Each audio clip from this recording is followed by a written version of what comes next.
In the age of sleep hacks, deep sleep podcasts, and apps that promise dreamy nights, a comforting theory has emerged, one that many have embraced with fervor, that in the Middle Ages, people slept better than we do. That the absence of glowing screens, the natural rhythm of life guided by the sun and stars, and the lack of modern stress granted them uninterrupted, deep rest. A kind of sleep Arcadia where the body perfectly synced with nature's cycle. We're going to pierce through this bubble of romantic nostalgia to reveal a truth that's far more raw, noisy, and, honestly, often terrifying. The reality of medieval sleep was anything but idyllic. It was fragmented, uncomfortable, dangerous. And to be brutally honest, often a form of torture. So, if today you complain about a bad mattress or a noisy neighbor, wait until you hear how they managed back then before you get too cozy. Take a moment to hit that like button, subscribe, and tell me in the comments where you're listening from and what time it is for you. It's always fascinating to see who joins us from all over the world. So, the big question is, why did they sleep so poorly? The answer isn't simple, not at all. The factors that shaped medieval rest were a tangled web of circumstances, from the most mundane to those deeply rooted in the psyche of the age. We're talking about fluctuating temperatures in rooms with no insulation, poor hygiene that turned beds into breeding grounds for parasites, and an almost non-existent sense of security that forced you to sleep with one eye open. But that's not all. We'll also dive into the mindset of a time dominated by superstition, fear of the unknown, disease, hunger, and social and political instability. Imagine going to bed convinced that demons could lurk in the shadows or that a bandit raid might be just around the corner. In this episode, we'll unearth the true sleeping habits of both common folk and the nobility. We'll delve into the rudimentary furniture that offered little comfort. We'll explore the true nocturnal terrors that went far beyond an occasional nightmare, and crucially we'll directly contrast their rest with ours by the end of tonight.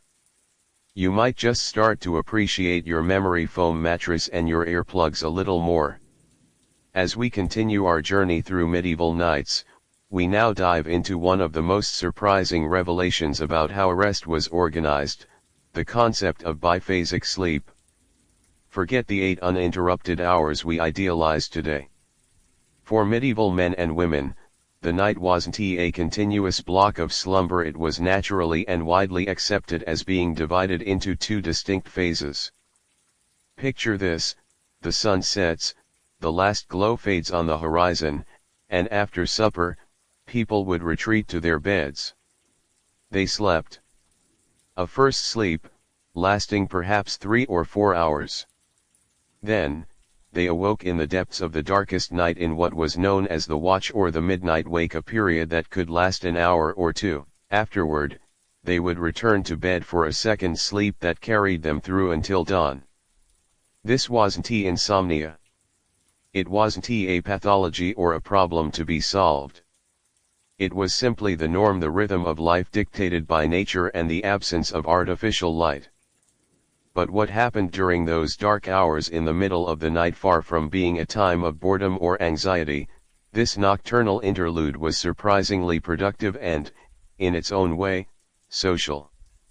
It was a unique span of time, free from the demands of the day and the distractions of daytime bustle. A world apart, bathed in silence and shadow.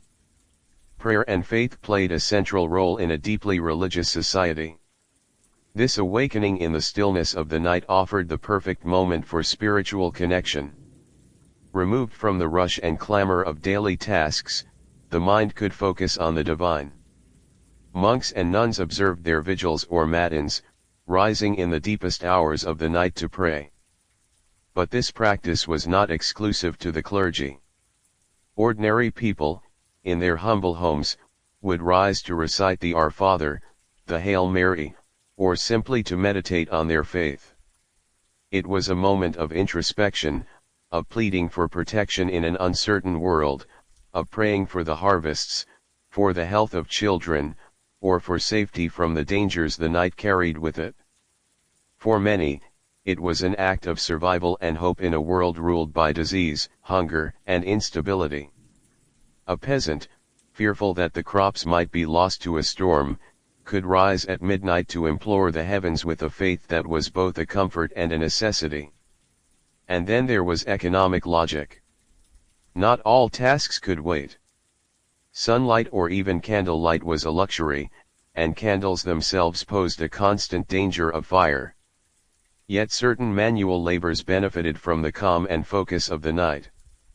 Women, for example, often spun or wove during these hours. The whir of the spinning wheel was a common sound. Men might repair tools, sharpen knives, or prepare materials for the next day. Picture a carpenter fixing his saw by the flickering glow of a small oil lamp, or a baker kneading dough so that the bread would be ready by dawn. In larger houses or castles, servants might be preparing the kitchens, stoking the fires, or carrying out tasks that required an early start. The economic logic was simple: time was a valuable resource, and every hour of light, or in this case, productive darkness, counted for survival, socializing, and community.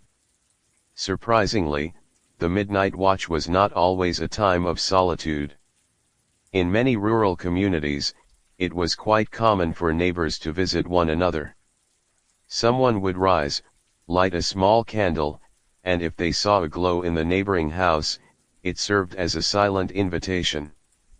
Stories were shared, gossip was exchanged, and the problems of the day were discussed. It was a time for chatter, for strengthening communal bonds. The night, with its silence, created an intimate backdrop for conversation, a refuge where voices could be heard without the interruptions of the day.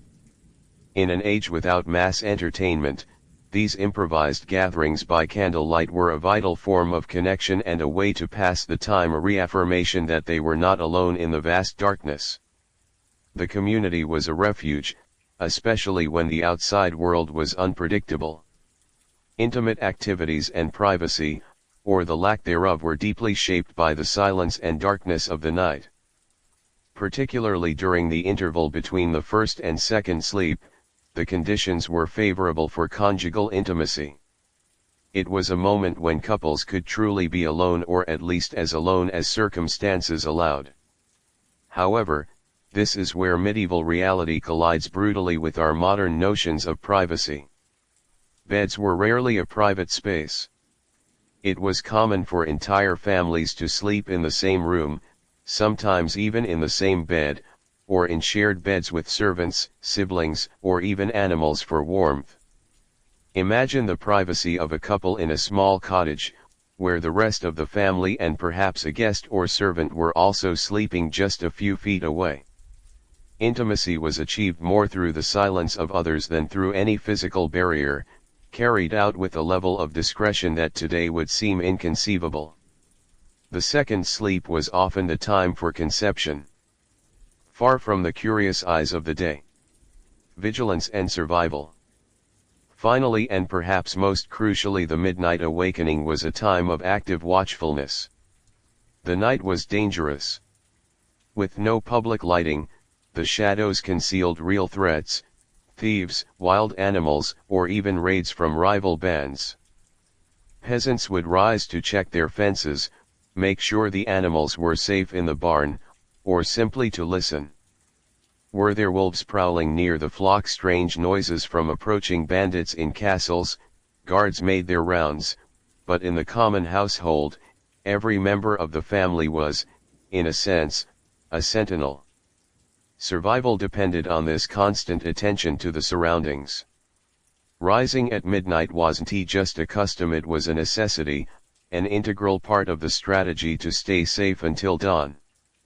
And if you think the discomforts were already enough, let me introduce you to a concept that, to us, sounds almost like science fiction, but for our medieval ancestors, it was as natural as breathing: biphasic sleep. Forget the idea of 8 uninterrupted hours at night. That, my dear night owls, is a relatively modern invention.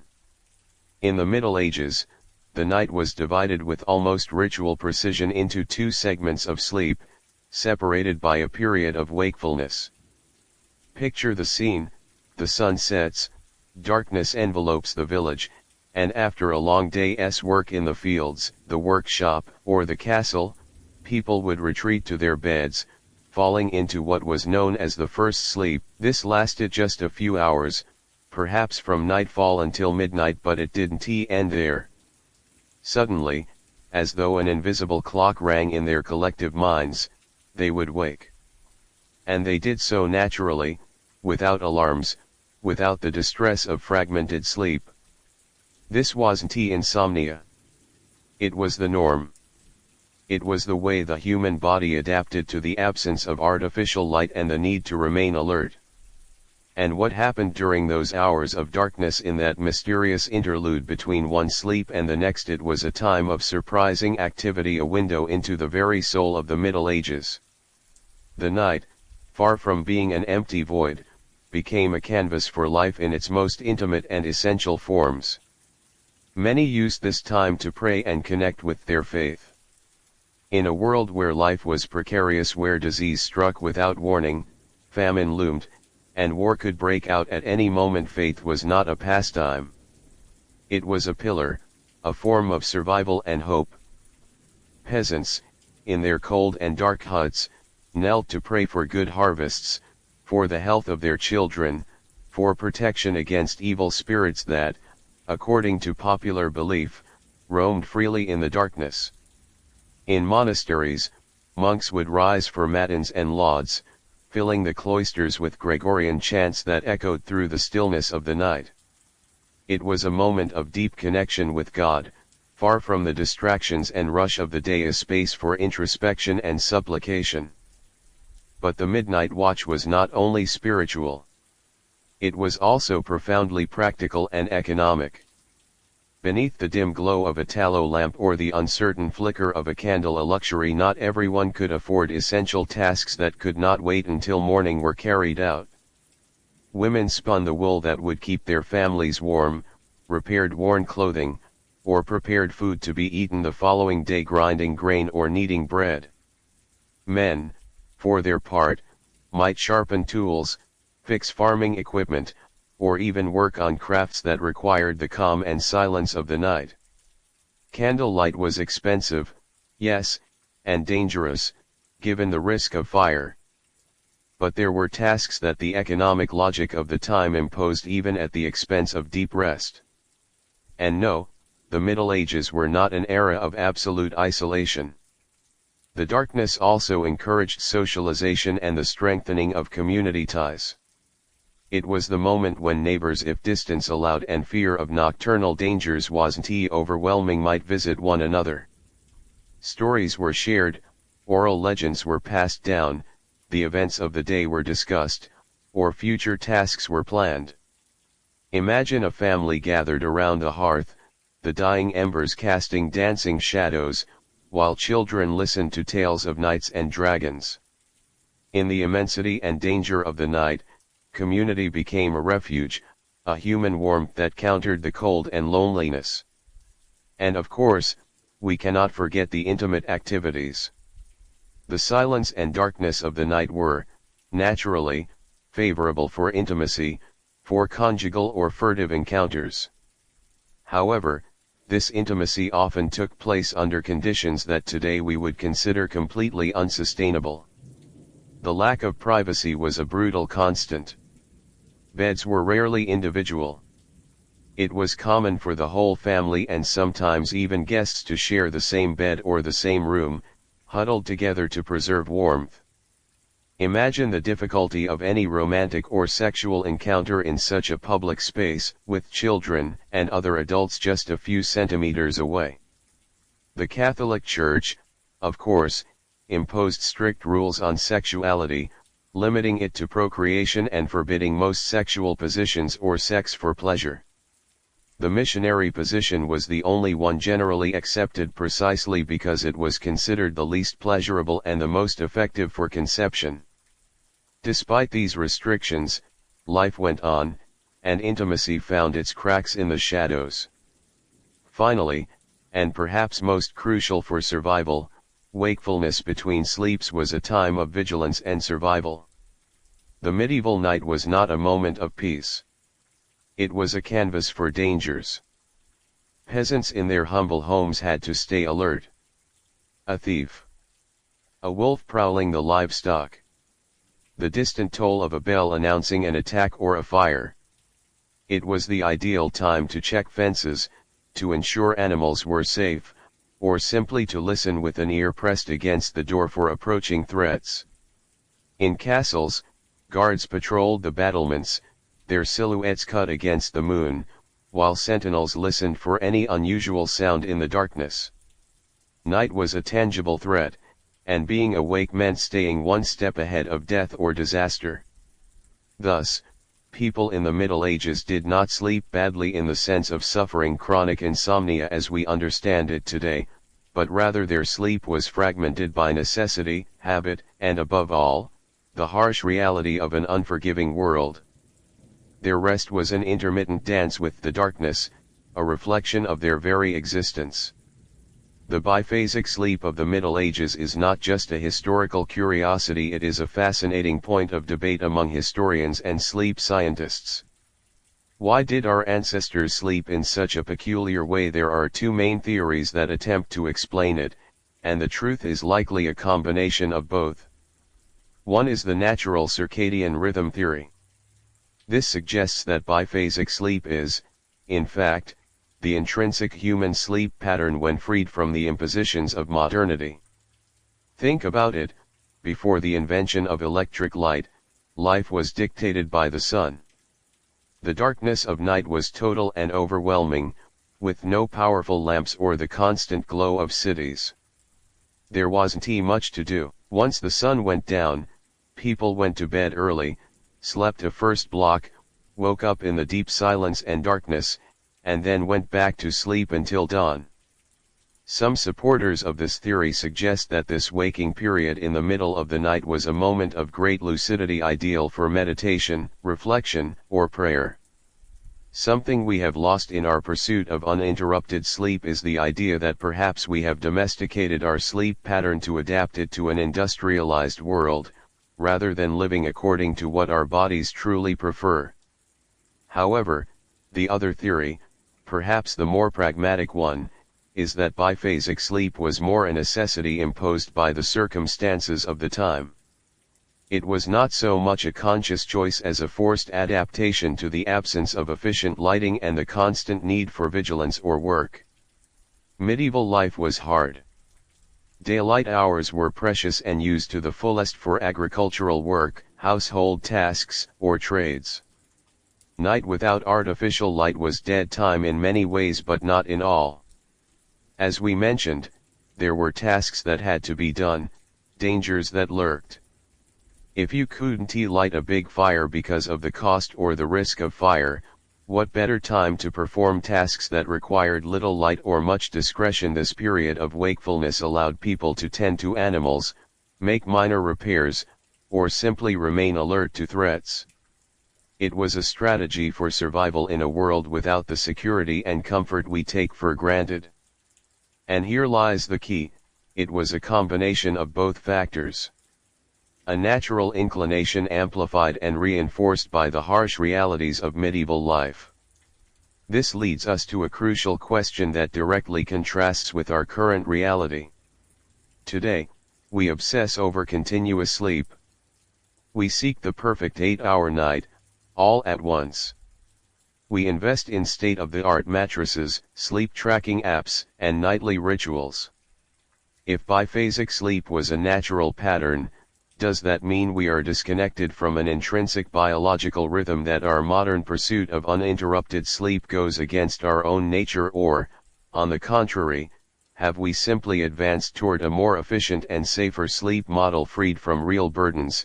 Is continuous sleep the logical evolution, a technological and security-driven improvement that allows us to maximize our rest without forced interruptions? After all, we no longer worry about wolves at the door, incurable deadly diseases, or the need to weave by the light of a tallow lamp. Perhaps our obsession with continuous sleep is not disconnection, but liberation. A fascinating question, isn't it? And the answer perhaps tells us more about ourselves than about the people of the Middle Ages. Continuing our journey through medieval nights, it is time to turn our gaze to the epicenter of rest, or what they considered as such, the bed. And here the diversity was as vast as the gap between a peasant and a king. We are not talking about adjustable firmness mattresses or luxury brands. We are talking about the raw material reality that defined the experience of sleep and, therefore, the status of each individual. For the vast majority of the population in the Middle Ages, serf peasants and the growing urban lower class, the idea of a bed was drastically different from ours. There were no spring, foam, or latex mattresses. What they found was the harsh reality of the ground. Most slept directly on packed earth or, if lucky, on a rudimentary wooden frame covered with a layer of straw or hay. Think of it, a cold, hard surface, barely cushioned by dry vegetation that served as a primitive insulator. Sometimes, for a touch of extra luxury, these materials were stuffed into simple coarse fabric sacks, creating a kind of primitive mattress. An example of this can be found in the inventories of the most modest homes of the period, which often only listed a sleeping sack or straw for bedding. It was the cheapest and most accessible solution, since straw and hay were abundant resources, easy to replace, and generally available in the agricultural environment itself. However, this apparent simplicity came with a litany of disadvantages that would make us shudder today. First, durability was almost non-existent. The straw compacted quickly, lost its padding, and became a hard, uncomfortable surface in a matter of weeks, even days, depending on use. Then there was the issue of hygiene. These mattresses were magnets for dirt, dust, food scraps, and the moisture from the environment and body sweat, creating an ideal breeding ground for all kinds of unwanted guests, fleas, bed bugs, lice, ticks, and other parasites. Peasants' nights were often interrupted by incessant itching and the feeling of being eaten alive by these bugs. Medical texts and chronicles of the time mention the presence of lice infestations as something completely common even in homes considered clean by medieval standards. The only solution was to replace the straw frequently, but this meant hard work and, for many, the luxury of having clean straw was not constant. The stench of moisture, sweat, and decay was another frequent companion in these humble beds. Sleeping on the ground also meant being directly exposed to freezing cold, dampness, and rising humidity, which contributed to respiratory diseases, rheumatism, and general discomfort that undermined vitality. Climbing a small step on the social scale, we find the emerging middle class, guild artisans and prosperous merchants. Those with slightly more economic resources could afford a small leap in the quality of their rest. Though still rudimentary by our standards, they already owned more basic wooden frames, often simple raised platforms or structures with interwoven ropes to support the mattress. This simple act of elevating the sleeper off the ground was already a significant improvement. It drastically reduced exposure to cold and moisture and limited access for many crawling parasites. On these structures, instead of loose straw, they placed sacks generously filled with wool or, if the budget allowed and it was a truly wealthy merchant, feathers. Wool, though more expensive than straw, offered greater durability, better thermal insulation, and was less prone to attracting insects. Feathers, especially those of geese or ducks, were considered the epitome of comfort for this segment of the population, providing superior cushioning and a softer feel. However, we should not imagine the softness of a modern duvet or pillow. These sacks compacted over time and needed to be fluffed or beaten regularly to maintain their shape and volume. Even so, they represented a considerable improvement in sleep quality and a clear marker of social advancement. A successful artisan in a city like Bruges, Florence, or London, or a maritime merchant could take pride in owning a solid wooden framed bed with a wool-filled mattress, perhaps complemented by some roughly woven blankets as covers. These beds, often passed down from generation to generation, were a testament to their success and a small luxury in a world of deprivations. Finally, at the top of the social pyramid, we find the nobility and royalty. Here is where luxury, though in a very different way than ours, made its glorious and ostentatious appearance. For them, beds were much more than a simple place to sleep. They were monumental symbols of status, power, wealth, and authority. It was not just about comfort, but a theatrical display of the might of their lineage. Imagine vast chambers in cold and grand castles dominated by enormous canopy beds, imposing structures. These bed frames, often intricately carved in wood, were true works of art and supported heavy curtains of brocade, velvet, or imported silks. These incredibly expensive fabrics, often brought from the East via trade routes, were lavishly embroidered with gold and silver threads, displaying coats of arms, family emblems, or biblical scenes. An example of such magnificence can be seen in the few surviving beds, as well as in illuminated manuscript illustrations or the inventories of royal estates, such as those of Duke John of Berry, famous for his collection of books of hours whose descriptions of his beds reveal astonishing opulence. These beds, beyond comfort, served vital functions of privacy and protection. In the great halls of castles, where several people often slept, ranging from high-ranking servants to personal guards or ladies-in-waiting, the curtains offered a rudimentary but real sense of intimacy. They could be fully closed, creating a small room within the room, a personal refuge amidst the constant bustle. Even kings and queens often had courtiers sleeping inside or in an adjoining room for security and service. Curtains offered the only respite from that constant vigilance. Beyond privacy, the curtains served a practical function. They helped retain heat in the immense and freezing chambers of castles, whose stone walls were terrible insulators in winter. The air inside the canopy was noticeably warmer and less prone to drafts than the rest of the room, a blessing on nights when temperatures could drop drastically. It was a primitive but effective form of personal climate control. The mattresses of the nobility were generously filled with the highest quality bird feathers, not just goose or duck, but sometimes even swan, providing a luxuriously soft and comfortable surface. In addition, the beds featured abundant fine linen sheets, often elaborately quilted bed covers for extra warmth, and multiple pillows, also filled with feathers. The royal bed was often the most valuable piece of furniture in a castle, a visual testament to the monarch's power. Even in court, the iconography of funerary monuments often depicted nobles reclining on their beds, symbolizing their eternal rest and enduring status. And now, to truly appreciate the harsh reality of medieval sleep, I propose an exercise in contrast. If we place the mattresses of the three social classes we have just explored next to a modern mattress, the gap in comfort and functionality would be an insurmountable abyss. For the medieval peasant who slept on a simple layer of straw or hay, the experience was one of minimal insulation from the cold and damp earth. Its cushioning was precarious and temporary, quickly degrading into a hard and inhospitable surface within weeks. This bedding absorbed moisture, became a magnet for parasites, and offered no adaptability to the body, which translated into nights of constant itching and aches. The difference with a modern mattress is overwhelming.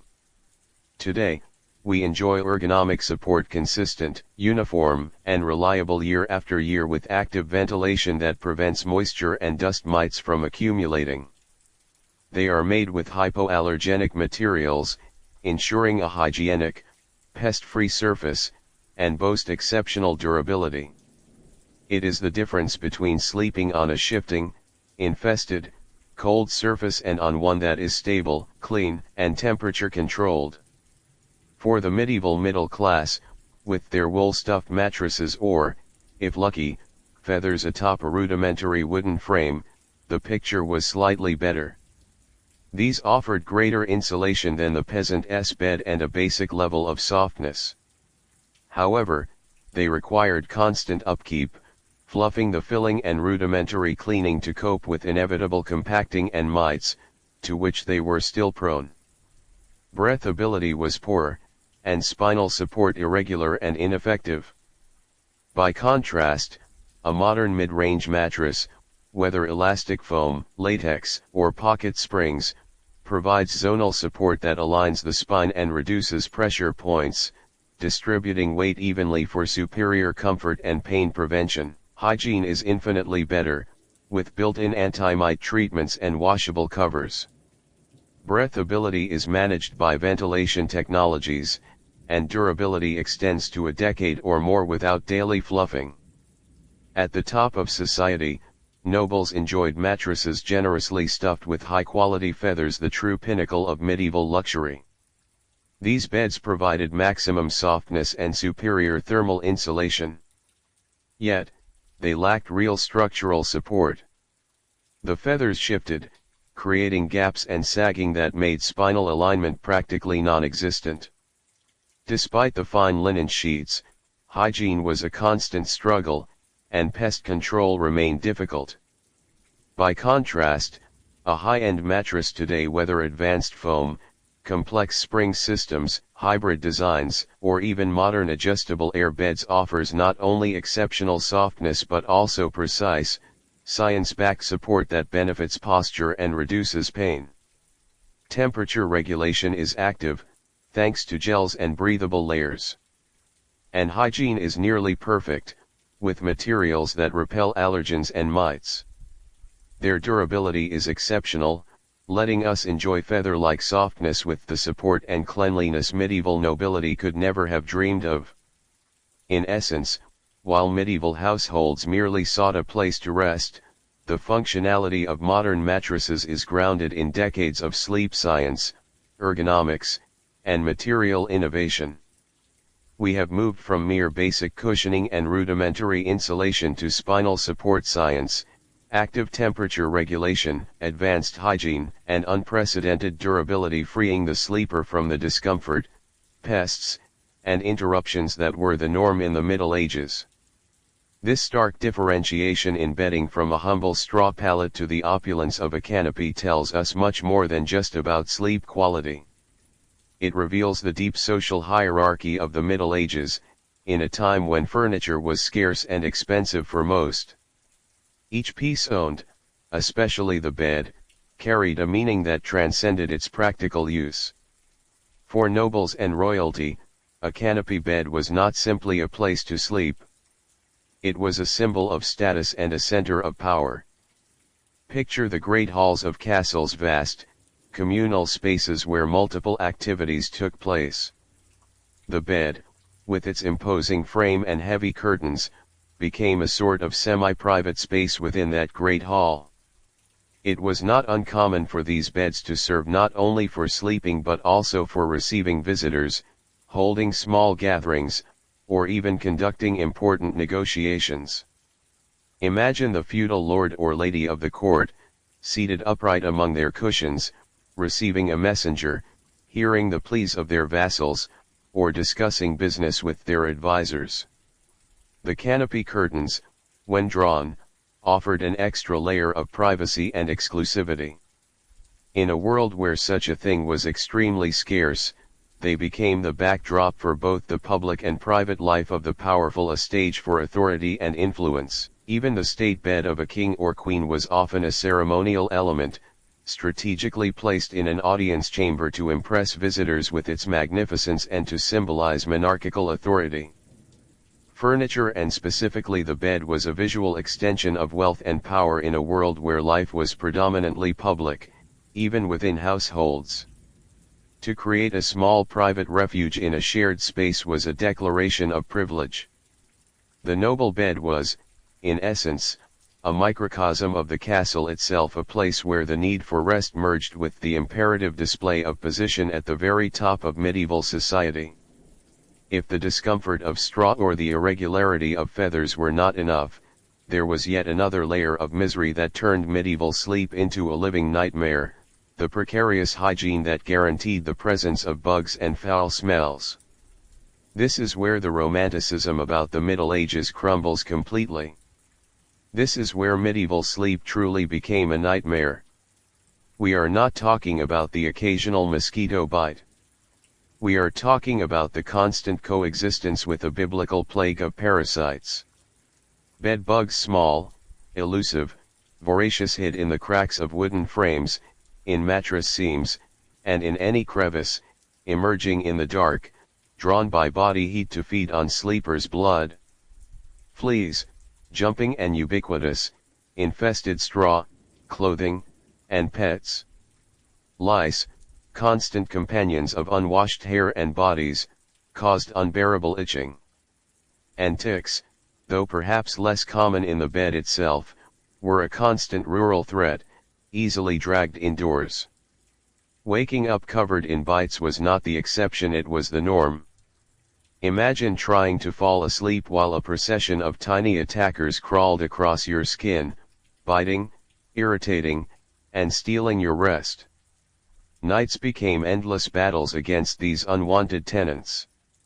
They not only caused extreme physical discomfort but were also vectors of disease.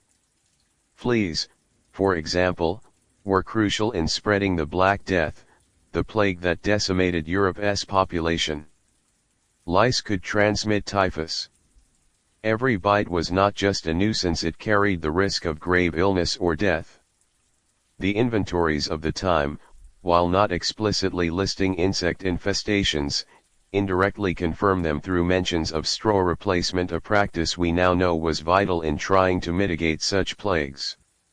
The lack of access to running water, soap, and adequate personal and environmental hygiene created a vicious cycle.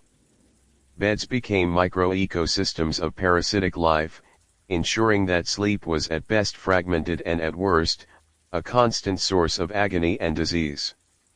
Beyond the bugs, the very composition of the common people's bedding was a major factor in their poor sleep. Straw and hay, cheap, accessible fillers were, in reality, a home for everything except rest. Imagine lying down night after night on a surface that, while initially offering minimal cushioning, quickly turned into a trap of discomfort and filth. These organic materials compacted under body weight and time, losing any softness and turning into a hard, uneven base. Worse still, they absorbed moisture easily from sweat, from the dampness of poorly ventilated homes, or even from rain leaking through roofs. Once wet, straw and hay became the perfect breeding ground for pests and mold. This mold not only produced a rancid stench but also released spores that could trigger or worsen respiratory problems, especially in homes already thick with smoke from open hearths and poor ventilation. The main issue was how rarely these fillings were replaced. For most peasants and lower classes, changing the straw or hay was laborious and not a priority. It was often done only once or twice a year, if at all.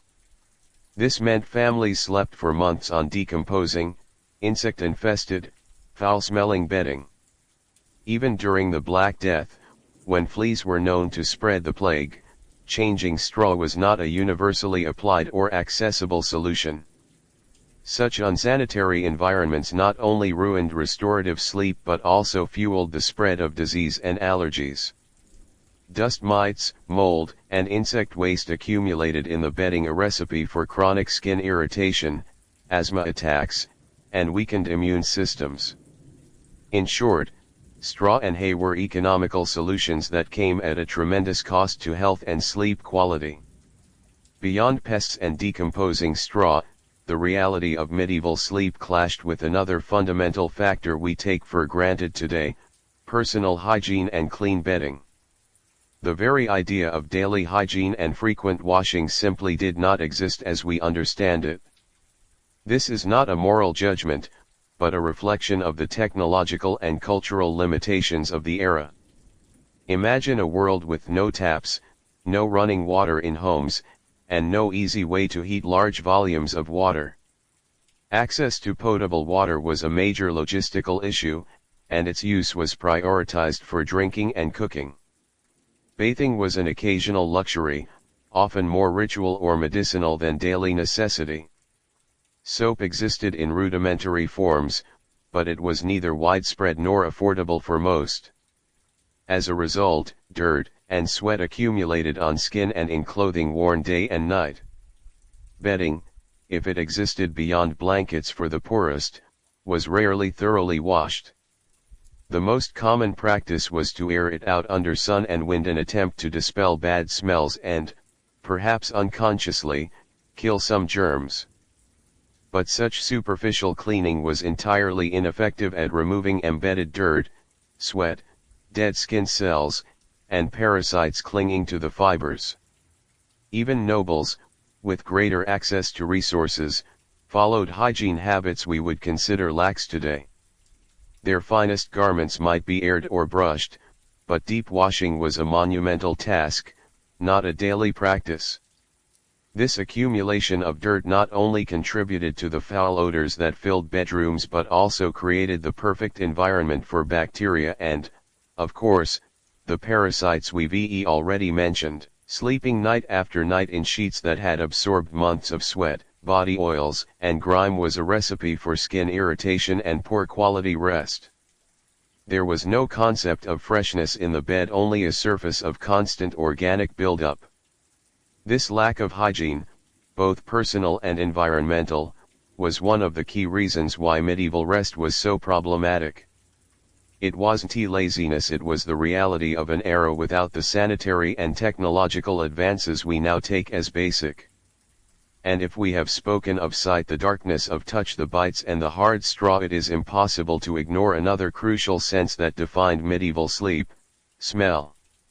For people of the Middle Ages, the sensory environment of the bedroom was radically different from ours, and odors played a starring role, significantly contributing to the discomfort of rest. Imagine the atmosphere: rancid straw mattresses slowly decomposing, releasing the stench of mold and rotting organic matter. To this, add the lack of ventilation in homes often small, with few or no windows that could be opened. Especially in winter, to conserve the home's scarce warmth, the air grew dense, stagnant, and heavy. Add to that body odors embedded in clothing and bedding, without daily washing or personal hygiene as we know it. Sweat, skin oils, and other bodily effluvia accumulated. For many, it wasn't unusual for animals to sleep nearby, sometimes even inside the same room, to take advantage of their body heat. Think of the smell of livestock, pigs, chickens blending into the already complex bouquet of the room. Even bodily needs were often met in chamber pots that weren't always emptied immediately. All of this contributed to an olfactory environment that today would be absolutely unbearable. And yet, to the medieval nose, accustomed to such smells, perhaps they weren't perceived with the same repulsion as ours. But that doesn't mean they didn't affect sleep quality. Strong odors can be disturbing, even if one is used to them, interfering with the ability to relax and fall into deep sleep. They were another layer in the complex web of factors that made sleeping in the Middle Ages far from restorative. This accumulation of bad odors in the medieval sleeping environment wasn't just a picturesque detail. It aligned perfectly with the dominant medical theory of the time, miasmas. In a world where microscopy was unimaginable and microorganisms unknown, people tried to make sense of disease the best they could. They didn't understand germs, but they did sense, somehow, that bad smells were intrinsically tied to illness and decay. The theory of miasmas held that diseases, especially epidemics like plague or cholera, were caused by corrupt or bad air emanating from decomposing matter, swamps, garbage, rotting bodies, or even the filth of cities and people themselves. It was believed that this vitiated air entered the body through breathing or the pores, upsetting the balance of bodily humors and causing sickness. From this perspective, the environment of a medieval bed was, in their own view, a concentrated miasma.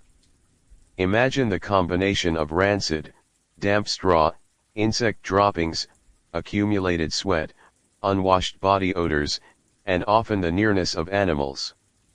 All of this created a dense, heavy atmosphere that, according to prevailing theory, was inherently corrupt and disease-bearing. Medieval physicians like Galen or Hippocrates, whose theories still influenced thought, would have directly linked such an environment with susceptibility to sickness and weakness. For them, sleeping in such air was not only uncomfortable, it was perceived as directly harmful to health. Even without knowledge of bacteria or viruses, their empirical observation told them that filth and foul smells brought disease. Thus, medieval nightmares were not only caused by pests or discomfort but also by the invisible threat the very air of their beds posed to survival, a threat that aligned with their worldview and understanding of disease. Sleeping in groups was, in many ways, a vital necessity turned into a sanitary curse. The way medieval dwellings were built offers us a fascinating window into the true priorities of the era and helps us understand why comfort and, by extension, good sleep were rare luxuries. Medieval architecture, from imposing castles to humble peasant houses, prioritized defense, durability, and functionality over personal comfort. Sleeping well, though desirable, was definitely secondary to survival and protection. Think of castles. They were fortresses designed to withstand sieges. Their massive stone walls, their narrow arrow slits that served as windows if there were windows at all, and their vast open halls without clear divisions, were excellent for defense and for impressing with the lord's authority, but terrible for creating warm, quiet, or private environments. Stone, a magnificent material for long-term construction, was a terrible thermal conductor. It absorbed the cold in winter and the heat in summer, radiating both mercilessly into the interior. Fireplaces were rudimentary solutions that barely managed to warm the immensity of the rooms, and the smoke often filled the air, irritating eyes and lungs. In village and town houses, the situation was not much better for most people. Homes were usually built with local materials such as wood, clay, straw, or rough stone, designed to be functional and relatively easy to repair or rebuild. They were small, often consisting of a single main room that served every function: cooking, eating, working, and sleeping. Windows were tiny and often lacked glass, using instead wooden shutters or, at best, oiled cloths or animal bladders that let in little light and even less warmth. This made them dark and poorly ventilated. Proximity to animals was common, even if they had an adjoining stable. Smells and noise seeped through. Thermal insulation was universally lacking. There was no double glazing or modern insulation. Thin walls offered no barrier against outside sounds. All this leads us to a clear conclusion: medieval architecture was a direct response to the needs of an uncertain world. The threat of war, banditry, plague, and harsh climate meant that security and basic functionality were the highest priorities.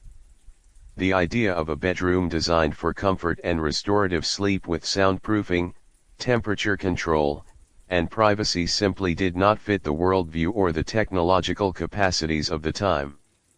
The architecture of the era, with its emphasis on survival, is a silent but eloquent reflection of why good rest was an almost unattainable luxury.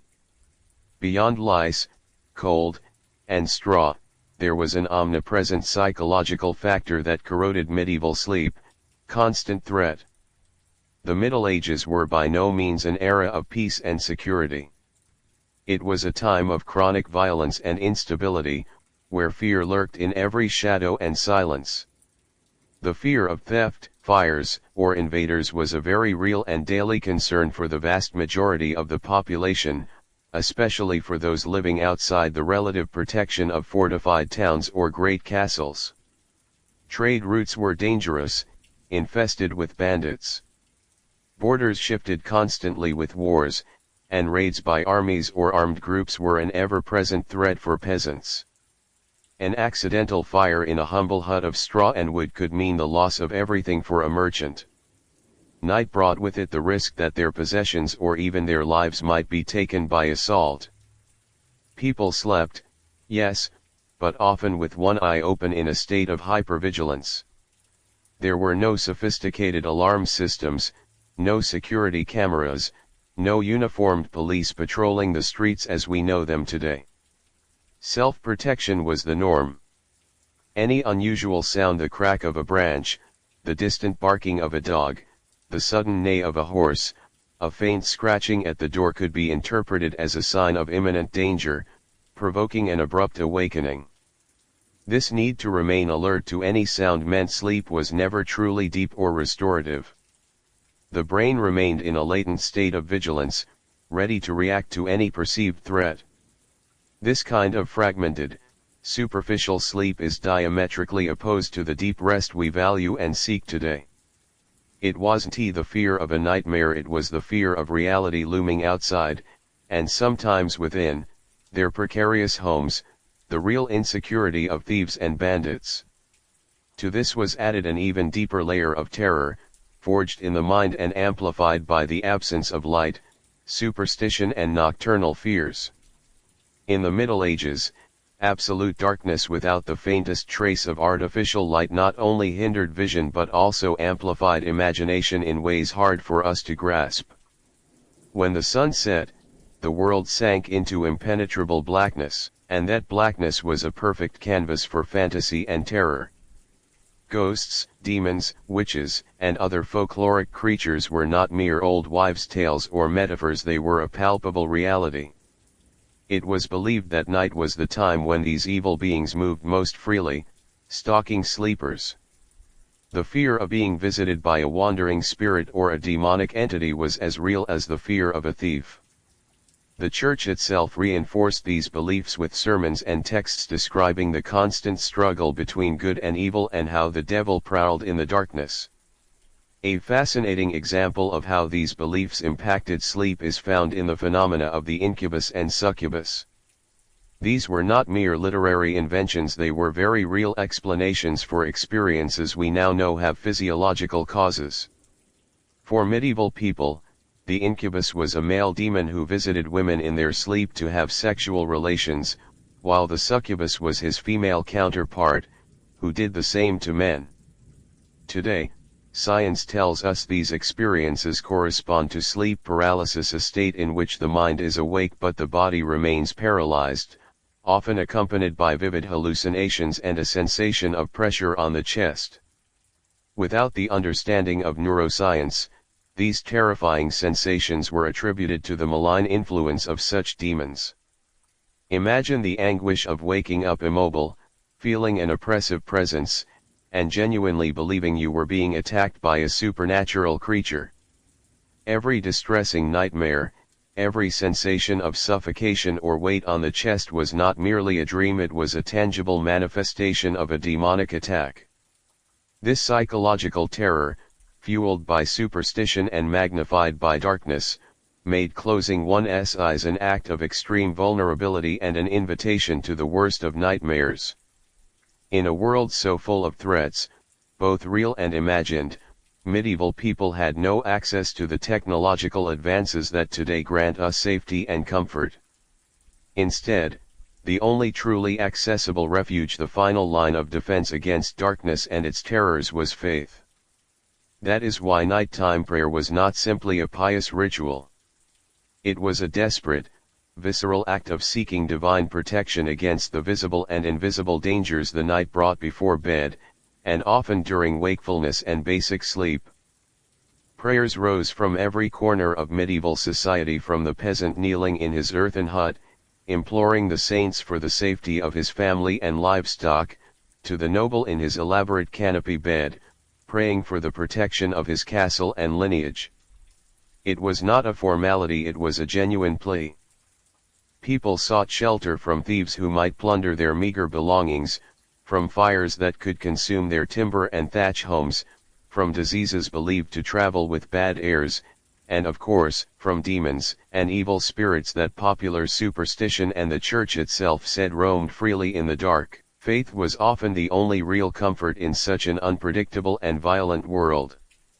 When medicine was rudimentary, justice uncertain, and personal security precarious, trust in divine protection became a fundamental psychological pillar.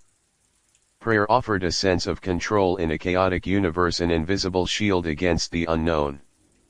Sleep thus became an act of faith, a surrender to a higher power, with the hope that at dawn the sun would shine again on a safe world, pushing back the shadows of the night. The near-total absence of artificial light in the Middle Ages was not just a physical inconvenience, it was a transformative force that radically changed the perception of time and space, and therefore deeply influenced the human psyche and sleep patterns. For us today, night is often a continuation of the day, illuminated by screens and household lights. We can work, read, or socialize at any hour. But in the Middle Ages, when the sun set, the world sank into a darkness so profound it would seem almost laughable to us. Night was a different realm, not a simple period of inactivity. It was a time of mystery, overwhelming silence, and tangible and imagined dangers. This darkness not only defined the length of the workday or the time to go to bed, it shaped the mind. The ability to perceive the environment was diminished, sharpening other senses and, above all, imagination. Every shadow could conceal a threat. Every insignificant noise was magnified by silence. It was believed that the barriers between the world of the living and the dead grew thin. Tales of ghosts, goblins, and demons that we now consider folklore were an integral part of the medieval worldview, and darkness was the stage where these creatures came to life in the collective mind. Think of the psychological impact of living in a world where night was the moment of maximum vulnerability. The fear of the unknown, of what could not be seen, was a constant burden. This not only fostered superstition, as we have explored, but also kept the psyche in a state of alert. It is possible that segmented, or biphasic, sleep was in part an adaptation to this psychological reality. Waking in the middle of the night allowed individuals to reassess their surroundings, reaffirm their safety, or simply prepare mentally for the remaining hours of darkness before dawn. The medieval night was, in essence, a psychological challenge with no escape. Its overwhelming presence and effects extended into the realm of dreams, transforming rest into an experience very different from what we know. Faced with such a hostile panorama for rest, what did medieval people do? They did not sit idly by, they clung to the remedies and customs they had at hand. Though from our modern perspective most were ineffective or even counterproductive, remedies for insomnia in the Middle Ages were, like much of medicine at the time, rudimentary and based on trial and error, popular observation, and a healthy dose of superstition. Understanding of the human body and its processes was limited, which made the search for sleep cures more of an art than a science. One of the most common solutions was spiced wines. These were not just beverages, herbs with supposedly sedative properties were often added. The main problem was their high alcohol content. While alcohol can induce sleep quickly, it also causes superficial and fragmented rest, far from restorative. A person might fall asleep, yes, but their brain would not reach the deep phases necessary for true rest, and they would likely wake multiple times during the night with headaches or dehydration. Herbal infusions were also used, some of which we still recognize today for their relaxing properties, such as chamomile or valerian. However, in the Middle Ages, knowledge of the most effective plants and their combinations was limited. Many of these infusions had only mild or unknown effects, and they were often mixed with other herbs without understanding their interactions. Preparations could be inconsistent, and results unpredictable. Other popular remedies included lettuce, which contains a latex with a slight sedative effect, poppy, a source of opium, a potent narcotic but risky and addictive, or even the consumption of certain foods believed to induce sleep. Medieval medicine was essentially a tapestry of inherited knowledge, empirical observation, and a strong belief in the power of nature and the mystical. Doctors, barbers, and healers offered solutions based on the theory of bodily humors or on magical properties attributed to certain plants. If a patient could not sleep, it was believed that one of their humors was unbalanced, and the remedy would aim to correct it, often through bloodletting or purges.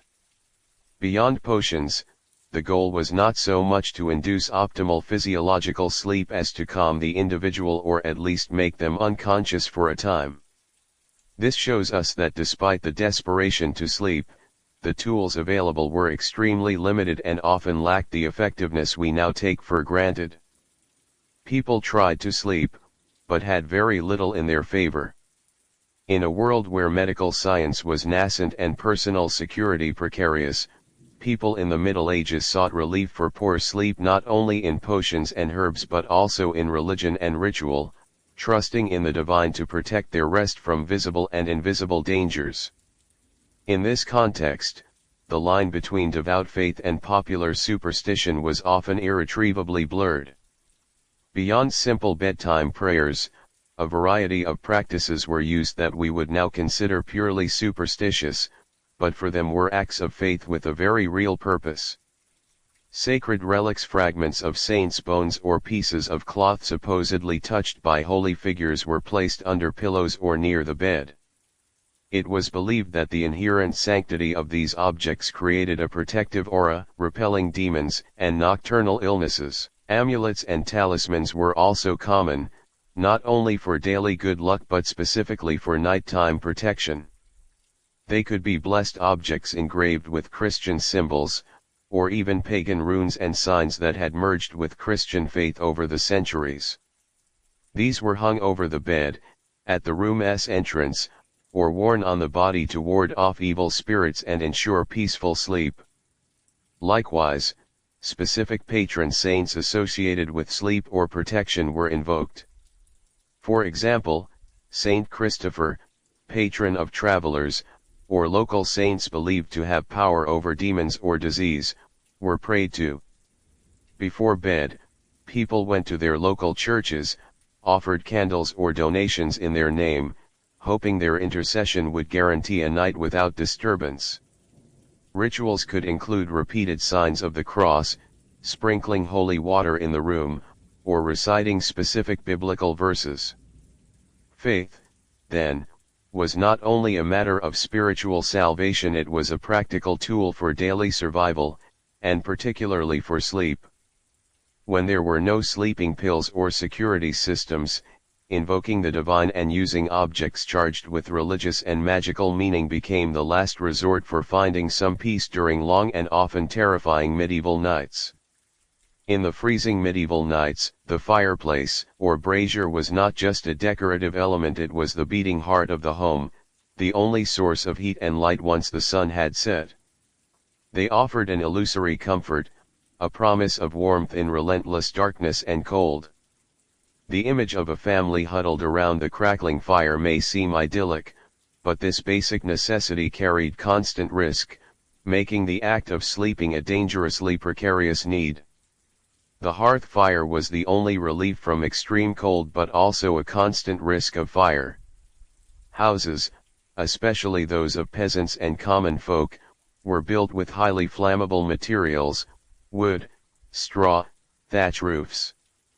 A stray spark, an ember leaping from the hearth, or an unattended flame could reduce a home to ashes in minutes. Worse still, the closeness of houses in villages and towns meant a fire could spread quickly, devastating neighborhoods. Medieval chronicles are full of reports of great urban fires that began with a single household spark and spread uncontrollably.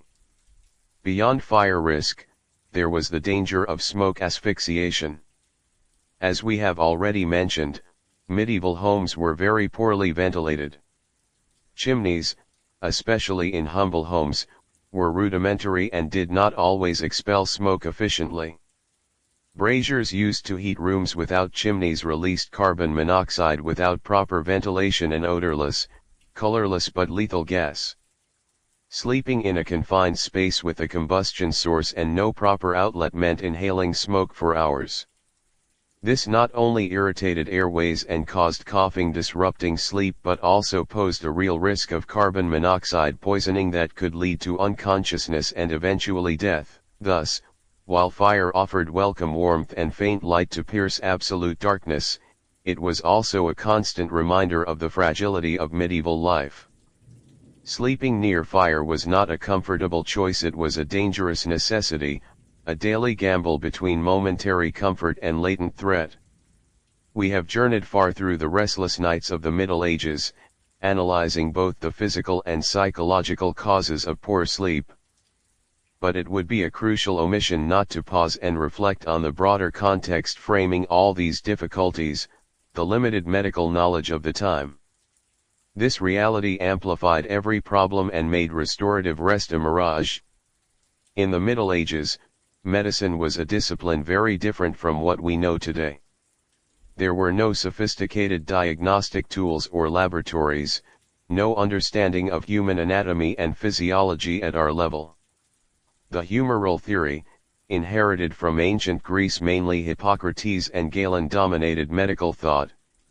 It was believed that the body was composed of four humors: blood, phlegm, yellow bile, and black bile, and that disease was the result of an imbalance among them. Poor sleep might be attributed to an excess of phlegm, for example, or to indigestion that disrupted the humors. Within this framework, there were no sleeping pills as we conceive them, no synthetic sedatives, no anxiolytics, no complex medicines to regulate the sleep cycle.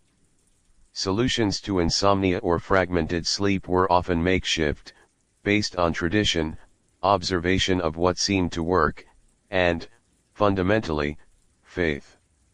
Remedies were a mixture of herbal infusions, some effective, others not, bloodletting to balance the blood, purges to cleanse the body, or the application of ointments and balms.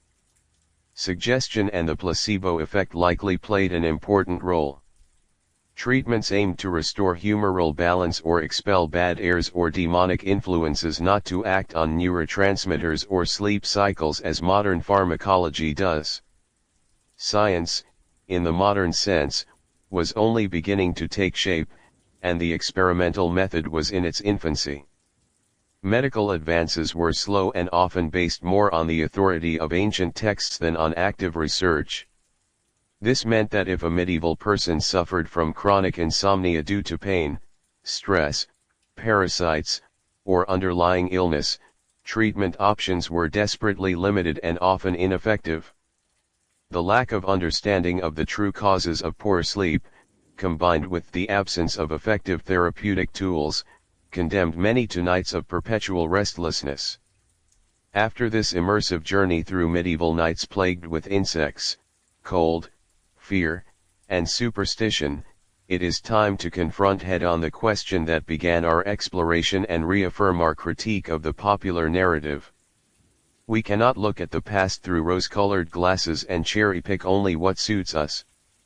Biphasic sleep was not a conscious choice for greater well-being, it was largely a forced adaptation to a hostile environment. The absence of artificial light was not an option that brought idyllic sleep, but a limitation that imposed nighttime wakefulness.